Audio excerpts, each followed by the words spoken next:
Hello doctor, നമുക്ക് ഈ അമിതവണ്ണം അഥവാ ഈ ഒബേസിറ്റി ഒരു സീരിയസ് ഇഷ്യൂ ആണോ? അമിതവണ്ണം വളരെ സീരിയസ് ഇഷ്യൂ ആണ്. ഒന്നാമത് ഇപ്പം അത് ഇൻക്രീസിങ് ട്രെൻഡാണ്. ലോകമെമ്പാടും അമിതവണ്ണം ഒരു പ്രശ്നമായിട്ട് വന്നുകൊണ്ടിരിക്കുകയാണ്. ഒരു എസ്റ്റിമേറ്റ് അനുസരിച്ച് 25-30% ലോക ജനത അമിതവണ്ണം ആയിട്ടുള്ള പ്രോബ്ലം അഭിമുഖീകരിക്കുന്ന ആൾക്കാരാണ്. അതിലും വേറെ ഒരു സ്റ്റാറ്റിസ്റ്റിക്സ് എന്ന് പറഞ്ഞാൽ നമ്മുടെ കുട്ടികളിൽ അമിതവണ്ണം കൂടി വരികയാണ്. ഇപ്പം മെട്രോ സിറ്റീസിൽ എടുത്തൊരു ഡേറ്റയിൽ ഏകദേശം 30% കുട്ടികൾ ഓവർ വെയ്റ്റ് ആണ്. അപ്പോൾ ഇവരെല്ലാം അഡൽട്ട്സ് ആകുമ്പോഴത്തേക്കും വളർന്ന് പ്രായം എത്തുമ്പോഴത്തേക്കും അമിതവണ്ണമുള്ള ആളുകളായി മാറാനുള്ള സാധ്യത ഉണ്ട്. അപ്പോൾ അതൊരു വലിയ പ്രശ്നം തന്നെയാണ്. അതുകൊണ്ട് തന്നെ WHO വേൾഡ് ഹെൽത്ത് ഓർഗനൈസേഷൻ ഇതിനെ ഒരു പാൻഡമിക് ആയിട്ടാണ് പ്രഖ്യാപിച്ചിരിക്കുന്നത്. ഡോക്ടർ, അതുപോലെ തന്നെ ഈ അമിതവണ്ണം ഉണ്ടാകാനുള്ള റീസൺസ് എന്തൊക്കെയാണ്?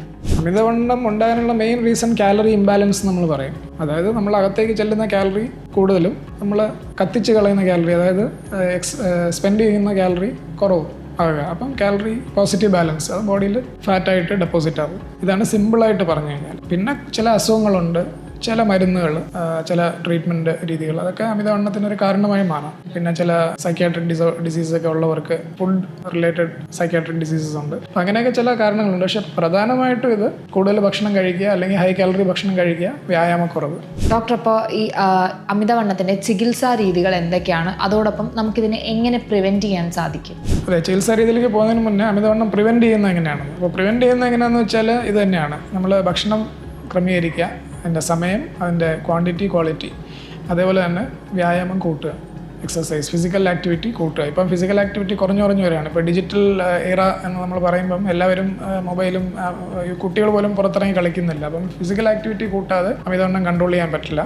പിന്നെ നമ്മൾ കഴിക്കുന്ന ഫുഡ് ഇപ്പം വളരെ കാലറി റിച്ച് ആണ്. അതുപോലെ ജങ്ക് ഫുഡ്, ഫാസ്റ്റ് ഫുഡ് അതൊക്കെ കൂടുതലാണ്. അപ്പോൾ അതൊക്കെ ഒഴിവാക്കിയിട്ട് നാച്ചുറൽ ഫുഡ്സ്, കൂടുതൽ ഫൈബറുള്ള ഫുഡ്. അപ്പോൾ ഇത് ഇങ്ങനെയാണ് പ്രിവെൻറ്റ് ചെയ്യാൻ പറ്റുന്നത്. വന്നു കഴിഞ്ഞാൽ ചികിത്സിക്കുന്നത് എങ്ങനെയാണെന്ന് വെച്ചാൽ അതിലും ആദ്യം ഡയറ്റ് മാനേജ്മെൻറ്റ് തന്നെയാണ്. പിന്നെ രണ്ടാമത് എക്സർസൈസ് മാനേജ്മെൻറ്റ്. നമ്മൾ പറഞ്ഞത് ആദ്യത്തെ ഡയറ്റും എക്സസൈസും ആണ് ഇതിൻ്റെ ഒരു ബാലൻസ് തെറ്റിക്കുന്നത്. അപ്പോൾ അത് രണ്ടും ആദ്യം ഉൾപ്പെടുത്തണം. അതിനുശേഷം ചില മരുന്നുകളൊക്കെ ഇപ്പോൾ റീസെൻ്റായിട്ട് വന്നിട്ടുണ്ട്. 15 മുതൽ 20% വരെ ബോഡി വെയ്റ്റ് കുറയ്ക്കും ഈ മരുന്നുകൾ. പക്ഷേ അതിൻ്റെ ലോങ് ടേം യൂസ് നമുക്കറിയത്തില്ല.